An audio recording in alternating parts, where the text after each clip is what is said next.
con la producción, con Eugenia, trabajábamos pensando también en esas cosas que por ahí quizás tiene otro tipo de planteo o de replanteo del mismo hecho, más allá de la inmediatez y de la coyuntura.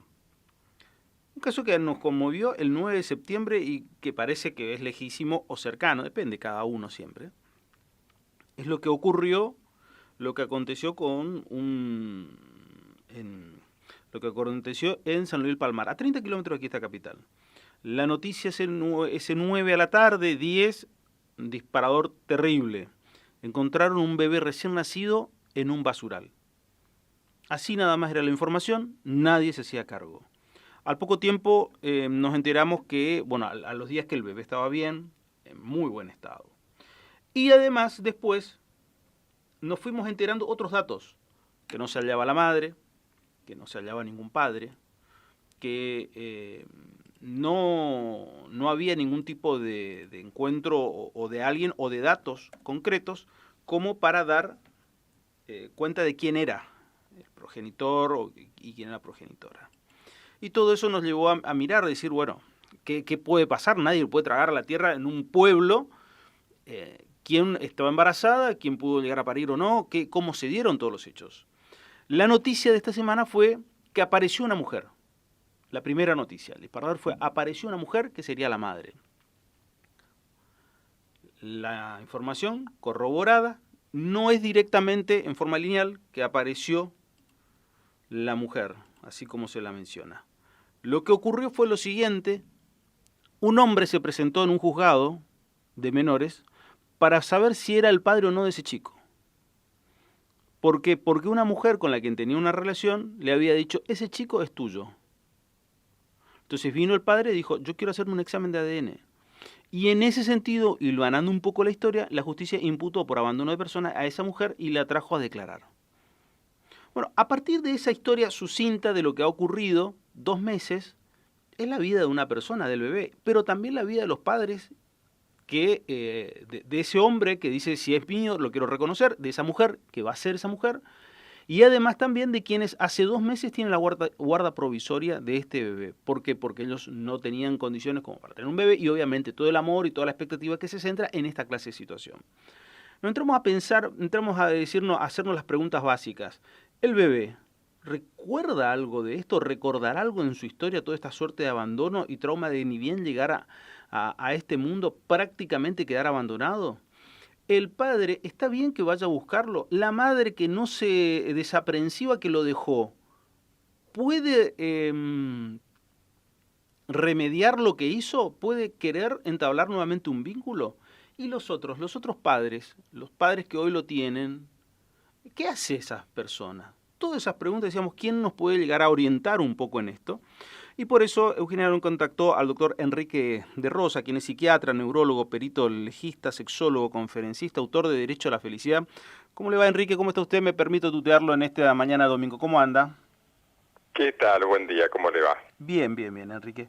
Bueno, esa es más o menos la historia, y en base a esa historia es todas esas dudas que nos van llegando y decir, la vida es cierto que es importante, un montón de otras cosas, pero estos hechos muchas veces nos conmueven y nos llevan a replantearnos qué hacemos en el día a día.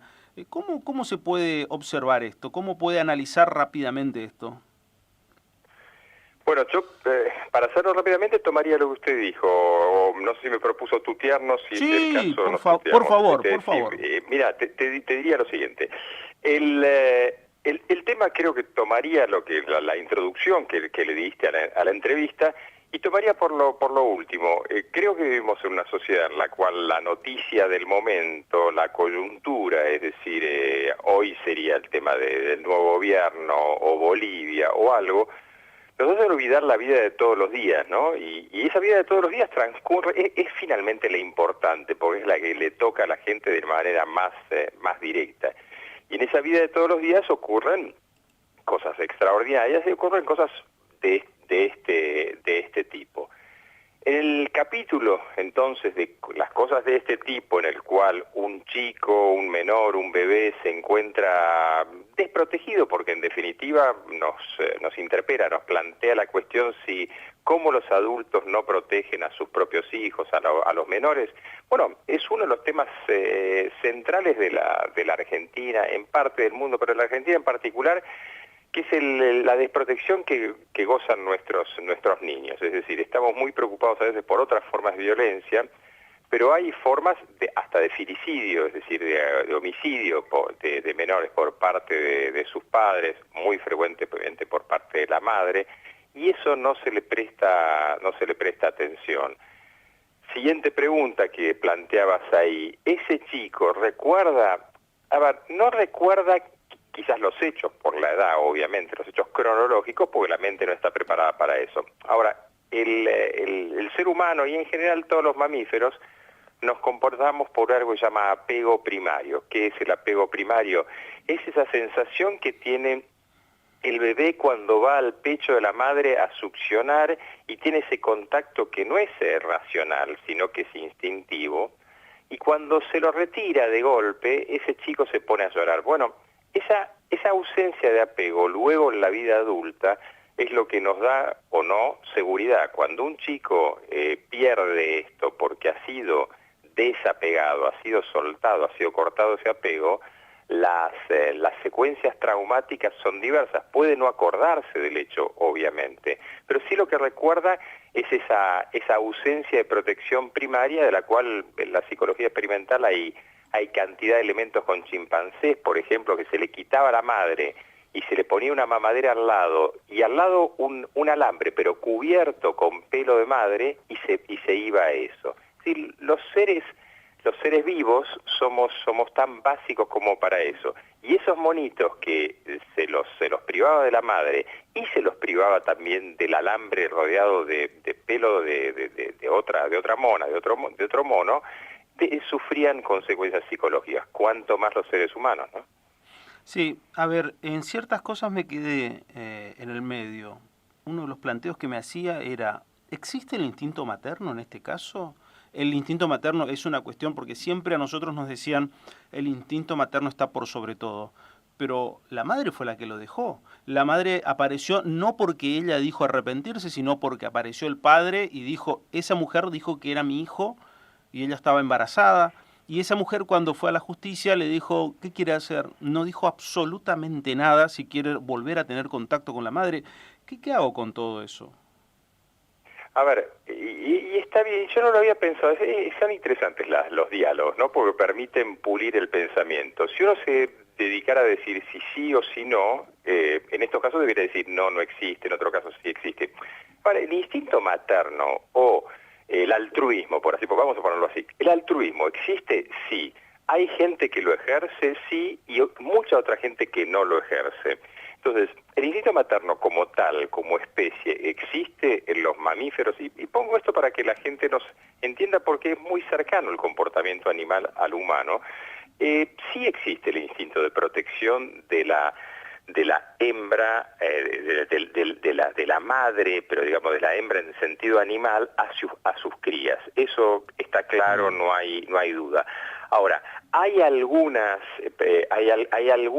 madres que no lo ejercen, no lo han podido estructurarlo dentro de su mente o por las razones que sean, no lo practican, y sí, y estos casos de filicidio, que son muchos, lo comprueban, estos casos de abandono, niños abandonados hay en cantidad, niños dejados sueltos por el mundo hay en cantidad en el mundo. Entonces uno ahí diría, bueno, en estos casos esa característica no existe. Entonces existe el instinto materno, pero en muchos casos no es el que prima.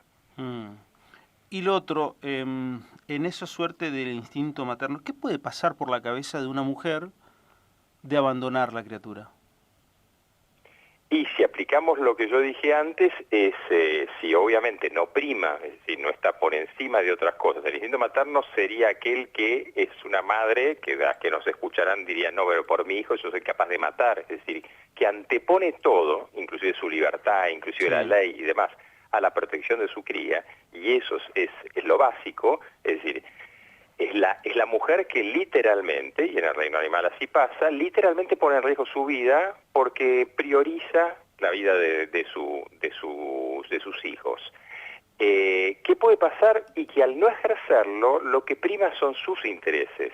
Entonces, de golpe la conveniencia, de golpe otra situación, pasa por ser mucho más importante porque el otro no está instalado. Entonces ese chico puede pasar a ser un obstáculo.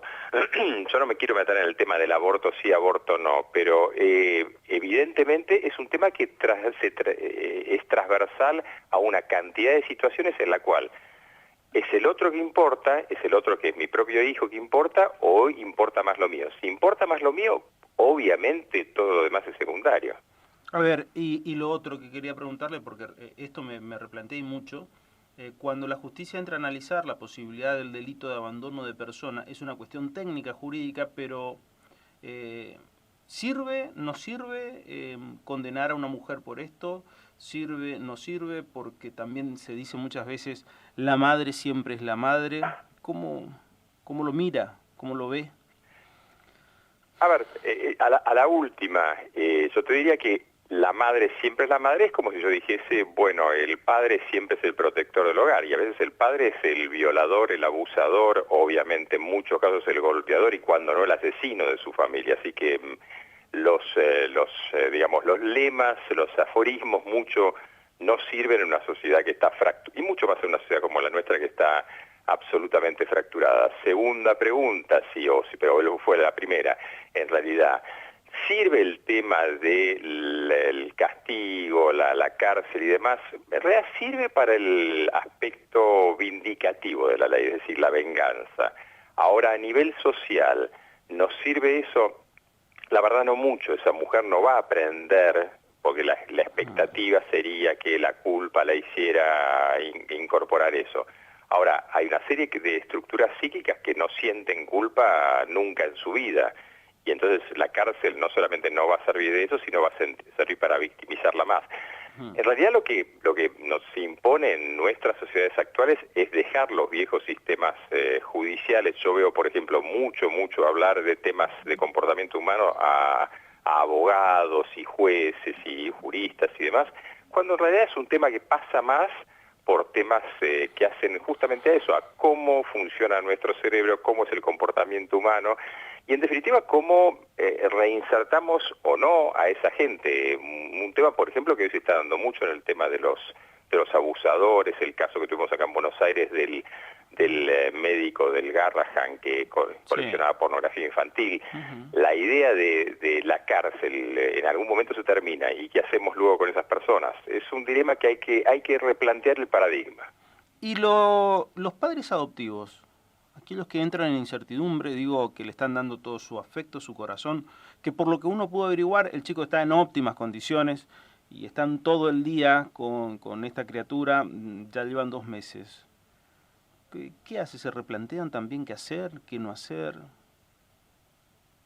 A ver, no entiendo muy bien la pregunta. Claro, yo me quiero poner a la piel de ellos, pero no puedo terminar de decir qué hacer, digo, porque hace 2 meses que estaban, primero que venían con una enorme expectativa, después a 2 meses atrás la justicia le entregó en guarda provisoria a esta criatura, y hace 2 meses vienen conviviendo, y de repente ve la posibilidad de que se les vaya la criatura y todo el amor y la expectativa hacia futuro creada. ¿Qué se hace con todo eso? Digo, me quiero poner la piel de ellos, ¿no? Ahora entiendo, sí. A ver, creo que tiene que ver con lo anterior.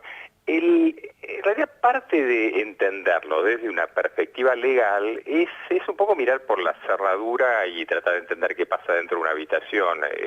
No entender que el amor, la crianza, los vínculos que hacemos, pero en particular los vínculos paterno-filiales, y por paterno me refiero a padre y madre, no me refiero al patriarcado, no son primariamente biológicos, sino son casi primariamente culturales. Uno se va criando, uno se va rearmando. De hecho, nuestro cerebro se va reformulando constantemente, y uno aprende a amar como infante humano. Uno aprende a amar a aquel que le ha ido dando protección. Perdón, romper eso por parte de la justicia es desastroso. Nosotros tenemos un caso famoso que usamos en estas situaciones con el tema de del reconocimiento de supuestos hijos de gente desaparecida en la época del proceso, que un juez adjudicó erróneamente a una niña. Esa niña está absolutamente bien adaptada a sus padres, y se la convenció que esos padres habían sido secuestradores, esto y el otro, y que se la daban a otros padres. En realidad todo terminó que había sido erróneo. El juez, bueno, después simplemente se disculpó, pero no fue retirado de su cargo. Y el trauma psíquico de esa chica que había sido retirada de sus padres adoptivos, pero que finalmente para ella eran sus padres, había sido enorme. No, los padres adoptivos son padres, punto. Y en muchísimos casos cumplen su rol, si no en la inmensa mayoría, mucho más que a veces que los padres biológicos. Sí. Todo esto, la verdad que nos lleva a interpelar muchas veces, especialmente quienes somos padres, sobre lo que significa la vida y también el futuro de los otros, ¿no? Y mirar ese chico cómo quedará, cómo será, qué hará de su existencia. Ojalá que tenga las mejores de las oportunidades para lo que resta de su vida. Al igual que la madre que no lo quiso tener, que también tenga una buena vida, porque yo no dudo que esto le va a quedar marcado a esa mujer. Por más que tenga 24 años, le va a quedar marcado como una huella, indudablemente, de lo que ha pasado y lo que está transitando ahora, ¿no? Sí, sin duda, y creo que nos lleva, utilizando su palabra, nos interpela la necesidad, nos cuestiona la necesidad de plantearnos esos roles rígidos respecto a la maternidad, al rol de la mujer y demás, y empezar a entender que es una carga mucho más importante. A ver, yo tengo hijos, tengo 3 hijos míos, biológicos, no adoptivos y demás.